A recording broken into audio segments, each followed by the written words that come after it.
So, Mom, do you remember the early days when I was going to Sauk Valley Community College from 1998 to 2004? You remember how I used to drive you to work all the time and used to drive you home and used to drive you to the store and help you budget your money and all that? Yes, he helped me to budget my money so I could pay my bills, and he helped, and I helped him sometimes. Like one time, I helped him get a car, and because I helped him get a car, he was able to uh, own a car, and eventually I sold it, but to a family that had the same kind of car and knew everything about fixing cars. So anyway, there's a lot of things I noticed, like when my son was going to college, is that he inspired me to finish the year of college that I had started. He kept nagging me until I got to the point where he was going to college, and I thought, why not? He could give me a ride. So I took like a couple of days off a week until I got enough um, college in to complete my 1 year of college that I had started with. I thought that it was enough to become a teacher's aide.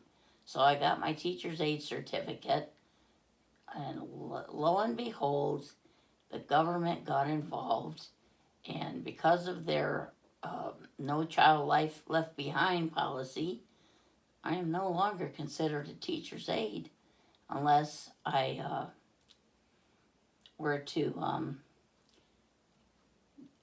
become a paralegal and go for a 2 year um, college education. Then I could be, and I'd have to have certain classes in childcare.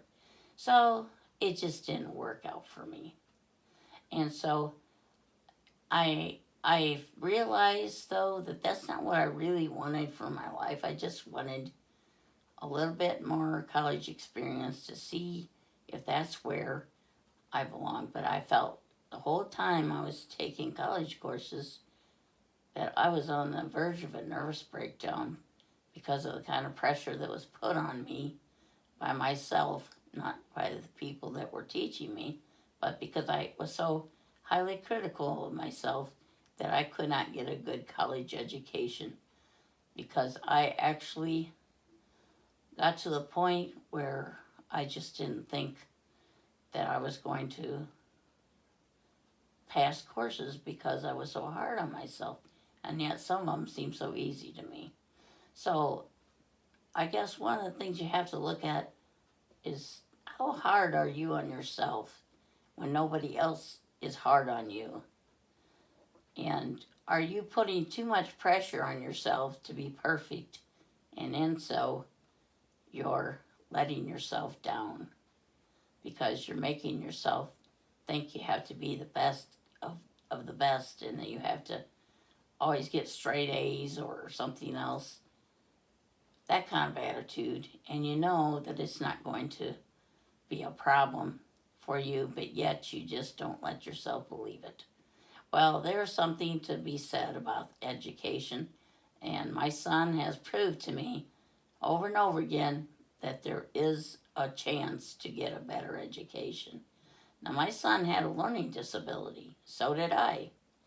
And I always feel as if my learning disability was never a disability until it was pointed out to me that that must have been my problem in school. And I believed when I was going to school in my early days that I didn't have to read any textbooks. And I could just sit and listen to the teacher recite over and over again different things, and that I'd pick up what he was getting at without having to read a textbook. Well, that was a wrong way to look at things. And I used to think if I got bad grades, it's because the teacher didn't like me. And that wasn't right either. What the teacher was looking for is somebody to be studious, to study his textbooks, and to be a better student. And I found the only way I could do that is to read things 3 times over, because the first time I read it for the words, the second time I read it for content, and the third time I put it all together and I understood when I read it the third time. So that's the way you have to be if you want to be a really learning student and you have learning disabilities. Sometimes you have to push yourself to be better, but not push yourself too hard. And that being said, I did that on one of my textbooks. And do you know what? I got an A. And that's what you have to look at if you're going to be going back to school and you have a learning disability. You got to push yourself a little bit, but not too hard. And my son realized that when he was in school, and he continued until he got several different certificates and several different degrees, and now he's hoping to get a doctorate degree. Yeah, I mean, I'll tell you what. I remember those early days going to Sauk Valley Community College, there in Dixon, Illinois, hometown of President Ronald Reagan. It was some distance from where my mother was working there, and my mother doesn't drive, and so because of epilepsy. Yeah, my mother doesn't drive because of epilepsy, and I was driving her back and forth to her place of business and taking her shopping and helping her budget money. For most of those 6 years that I went to a 2-year college, we were able to pay for tuition and books out of pocket with no student loans. And I had a few part-time jobs that didn't pay very much, jobs that only paid like $4.25 or $4.50 an hour back then. But they were jobs sometimes that demanded a lot of work, and I sometimes would do 2 jobs at the same time, and then I would go to like classes, 5 classes in a semester, and sometimes it would be computer programming classes, and math classes would be really challenging and difficult.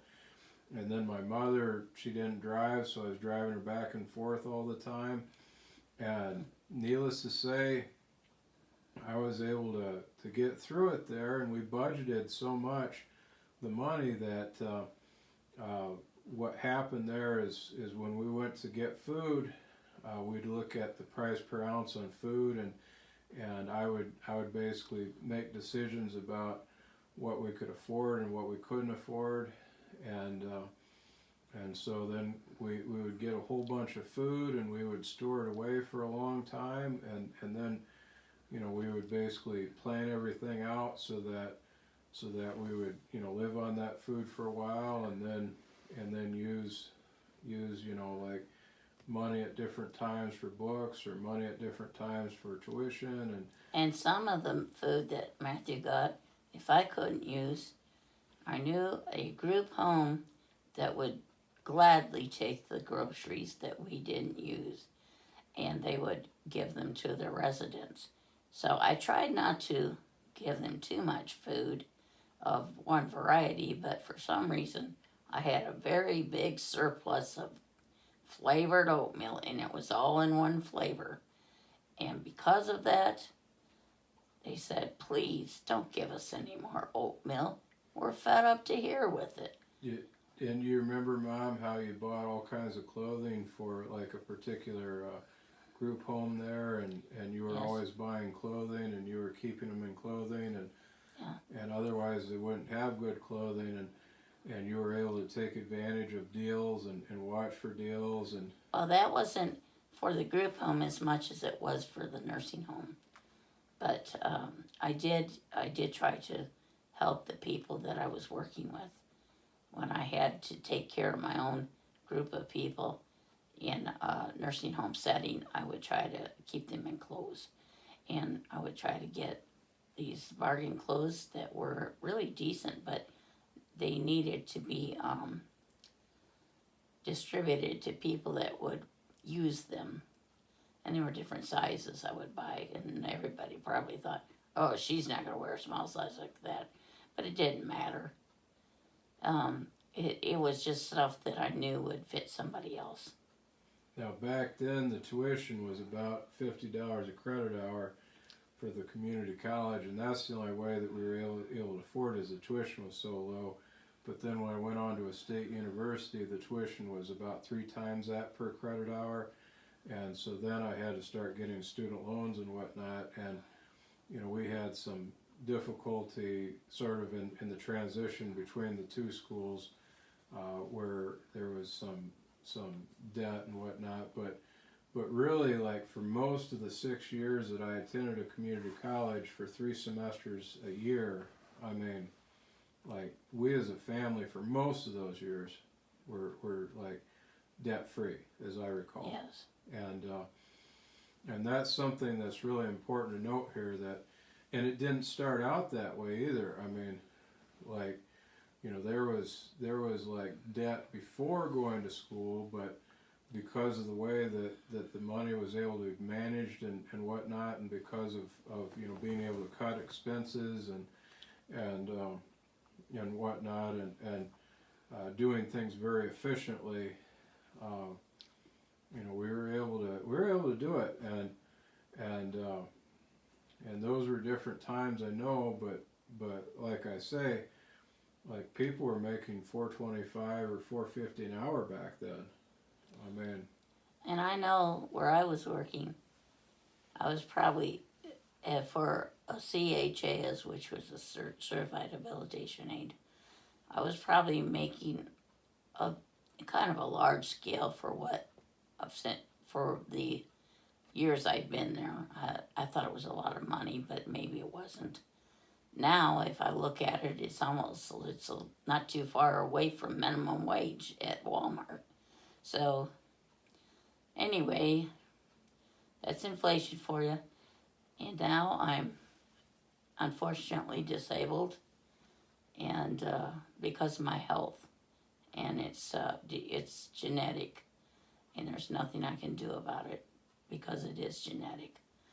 But I have a lot of problems with many of health problems that I have no control over. Some I do. I'm not supposed to do a lot of exercises and lose weight, and that is true. Yet I'm reluctant to do a lot of the kind of walking exercises and things I used to find enjoyment out of because of some underlying genetic problems that are beyond that keep me from doing the things that I used to enjoy.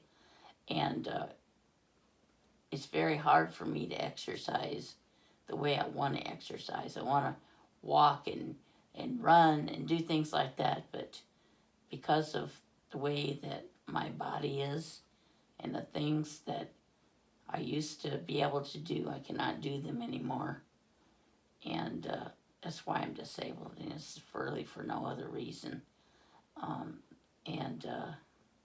I wanted so bad to work at the place I was working for many, many years, but due to unfortunate circumstances, I did not work there anymore, and I was getting too old for the job, and my health had been decreasingly getting worse and worse.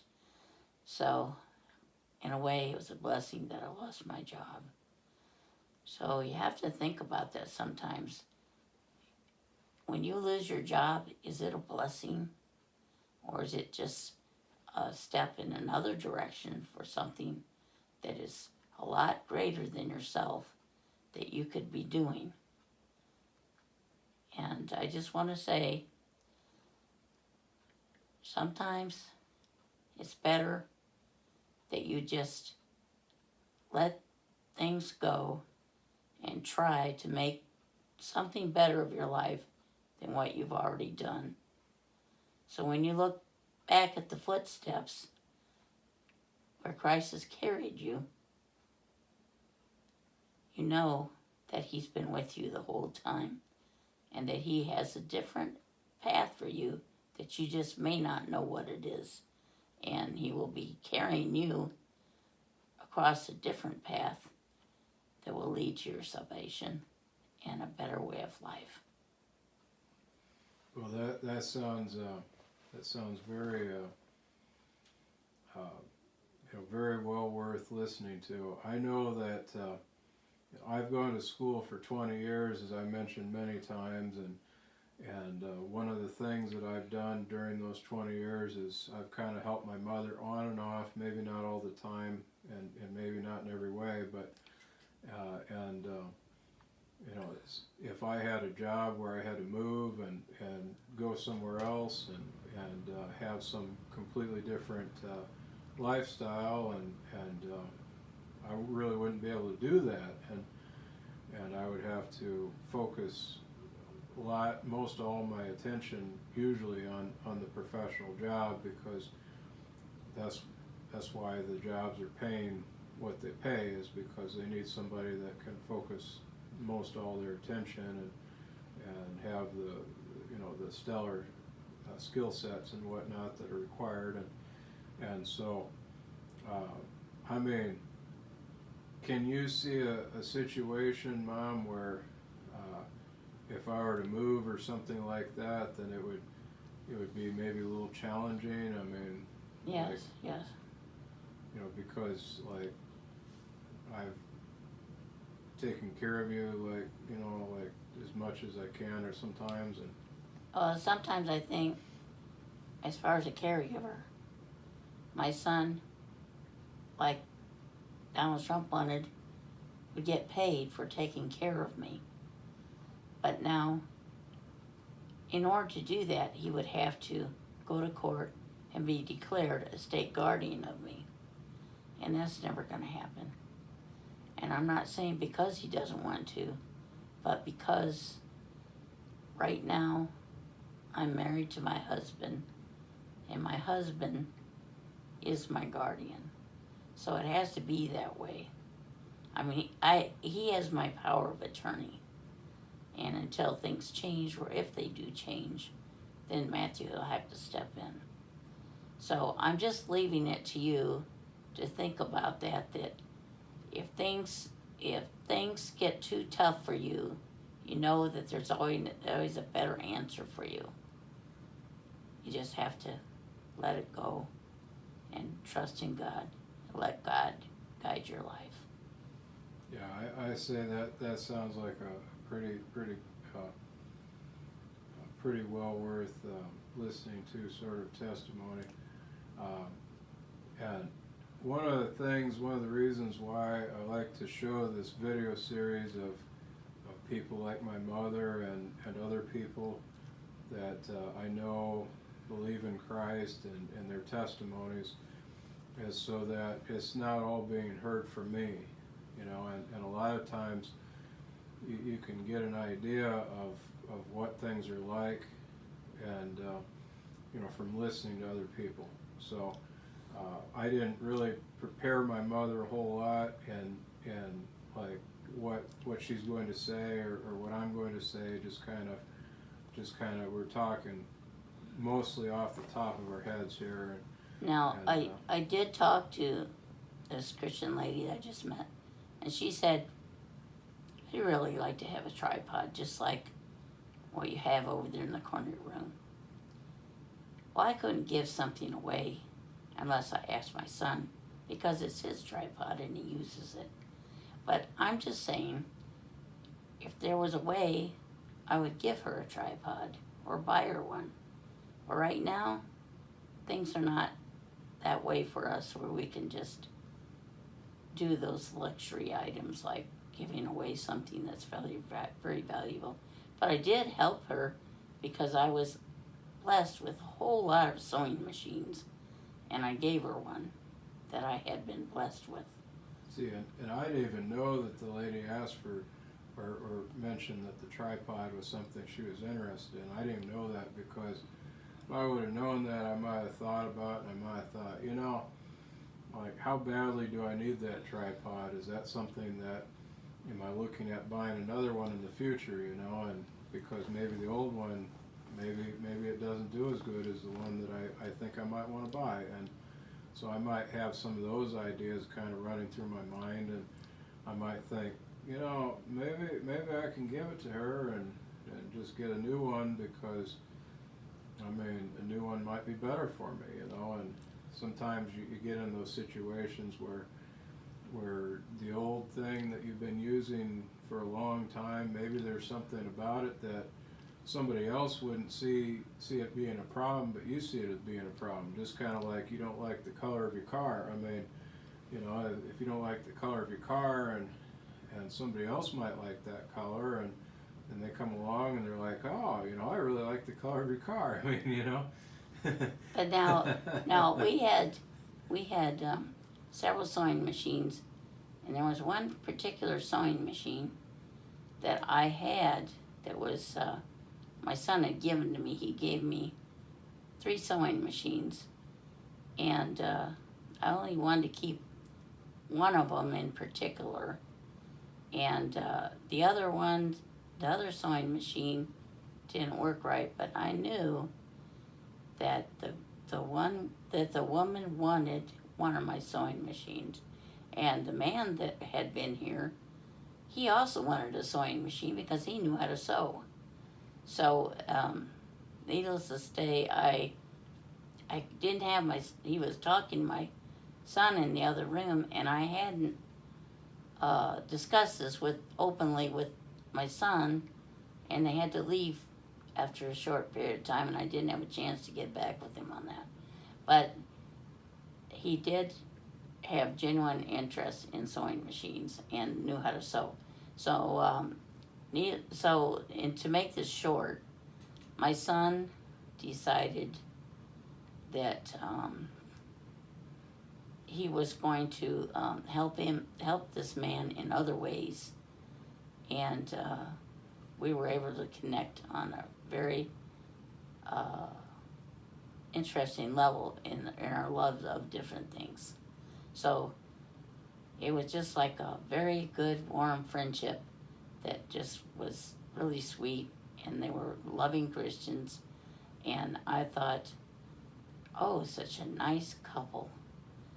Even though they may not be married or anything, but just know each other. I thought that there was something special about both of them. And that's all I wanted to say about that. God bless, and may you have a very great day and meet the kind of Christians that we met.